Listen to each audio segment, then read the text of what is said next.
Welcome to the Windows Computer and Technology channel. And if you were waiting for it, Microsoft today has mentioned that two things about the famous extended support for Windows 10.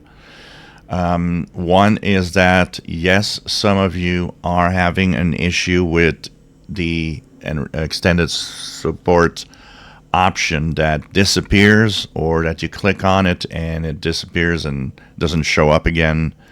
They know that there's a problem with it. So if you've seen that, if you've been in that case where it's there and it's gone, hang on. They're rolling out another version that should be okay with the fixed issues.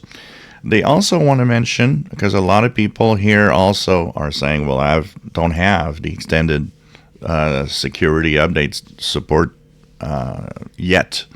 And Microsoft does say that it is rolling out and that not everybody has it yet.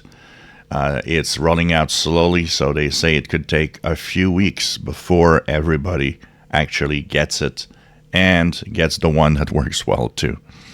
They're saying that if you have the one that doesn't work well, it will disappear, and in days or weeks, it will reappear with the correct one.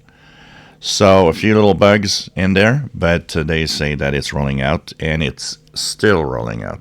So once again, that means that you just be patient. You will have it at some point. I know a lot of people are a little scared. They're worried that they won't have it and they won't be able to go. And the extended support, it will be there at some point. And if anything happens, anyways, keep track of this channel.